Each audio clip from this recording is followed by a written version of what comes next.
Olá, sejam todos muito bem-vindos. Eu sou o professor Guilherme Alves de Melo Franco, especialista em Direitos Material e Processual do Trabalho e Previdenciário pela Universidade Estácio de Sá do Rio de Janeiro, formado em Direito pela Faculdade de Direito da Universidade Federal de Juiz de Fora, Minas Gerais. Estou a desenvolver no meu canal do YouTube, Guilherme Alves de Melo Franco Estudar Direito, um curso gratuito sobre os direitos material e processual do trabalho, que tem por objetivo o estudo da consolidação das leis do trabalho artigo por artigo, e como livro base os meus comentários à reforma trabalhista, Lei 13.467, de 13 de julho de 2017, lançados pela editora Juruá de Curitiba, no Paraná, no ano de 2021. Esta é a nossa aula de número 57 deste nosso curso gratuito sobre os direitos material e processual do trabalho. E nela estaremos a desenvolver nossos entendimentos a respeito dos artigos 134 e 135 da consolidação das leis do trabalho, que continuam a jornada normativa operária nacional a respeito do Instituto de Férias. Diz o artigo 134 da Consolidação das Leis do Trabalho, em seu caput, que as férias serão concedidas por ato do empregador em um só período nos 12 meses subsequentes à data em que o empregado tiver adquirido o direito. Aqui as considerações nos levarão a dirimir duas grandes dúvidas que existem dentro do ambiente laboral brasileiro. A primeira delas é que o ato de concessão das férias pertence única e exclusivamente à manifestação volitiva do empregador. Portanto, o empregado não tem como interferir na concessão deste período de férias, já que pertence ao poder diretivo do empregador o estabelecimento do mesmo por ato exclusivo de sua manifestação volitiva. O segundo ponto é que, ao contrário do que muitos pensam, vencidos o período aquisitivo de 12 meses de trabalho ininterrupto para o empregador, o empregado não adquire imediatamente o direito a ter deferida a sua licença de férias anuais para que se possa dela gozar. O empregador tem, na verdade, um lapso temporal igual a 12 meses posteriores ao período em que o empregado adquiriu o direito através da aquisição do mesmo por 12 meses ininterruptos de prestação pessoal de serviços ao empregador. Portanto, vencido o período aquisitivo de 12 meses de trabalho ininterrupto, o empregador ainda terá igual tempo para deferir ao trabalhador o período de férias. Poderá esse período de férias, embora o caput do artigo 134 da Consolidação das Leis do Trabalho determine que elas serão deferidas por ato do empregador em um só período aos empregados, poderá, por força da atuação da reforma trabalhista, que foi implementada através da Lei 13.467, de 13 de julho de 2017,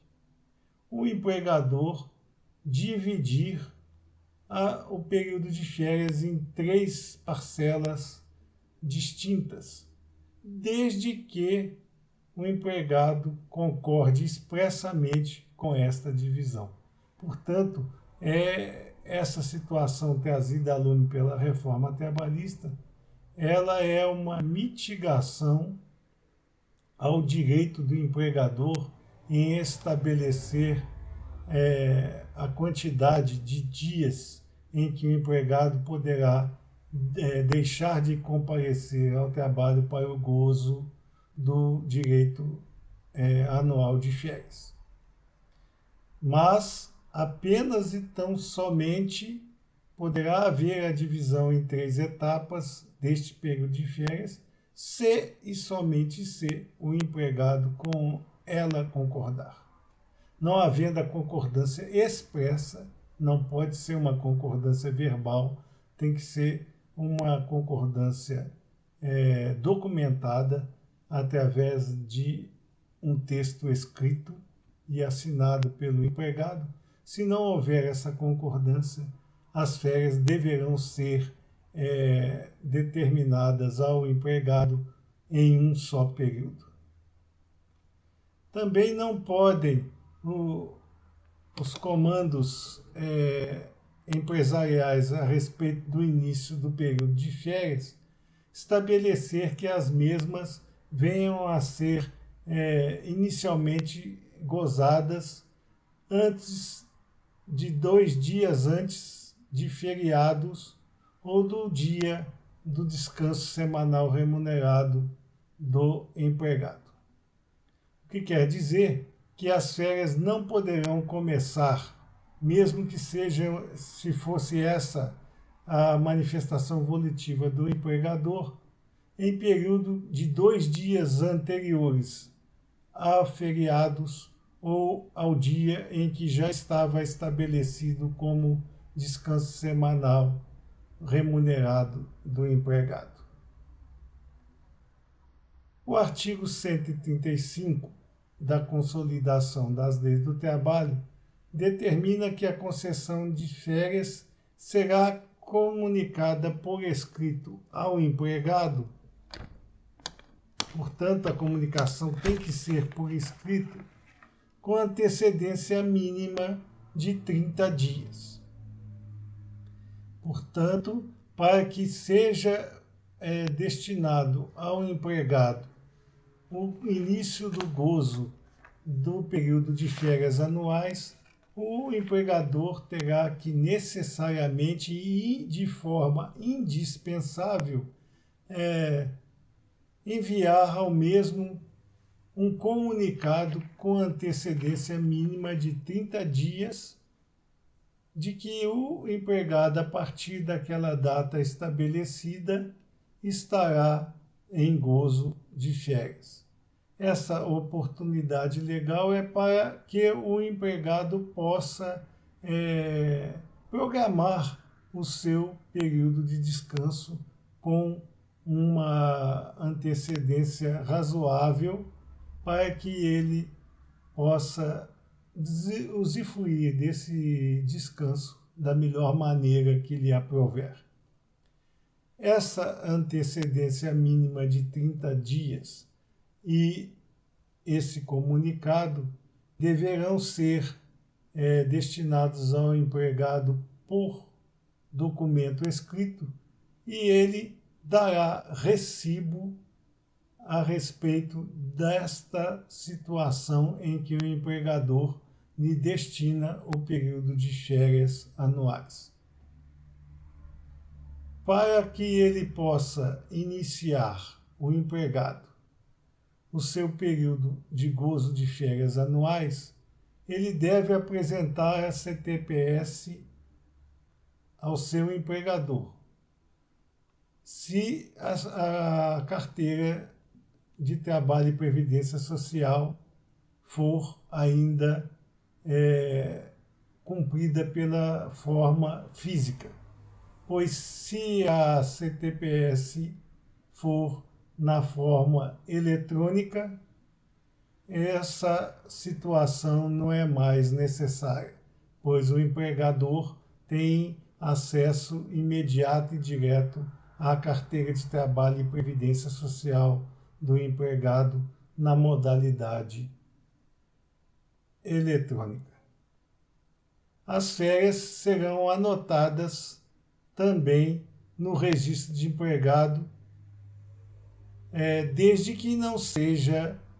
de forma digital. Portanto, na questão da carteira de trabalho e previdência social na forma digital, as anotações no sistema dispensam anotações específicas no registro de empregado e na própria carteira de trabalho e previdência social,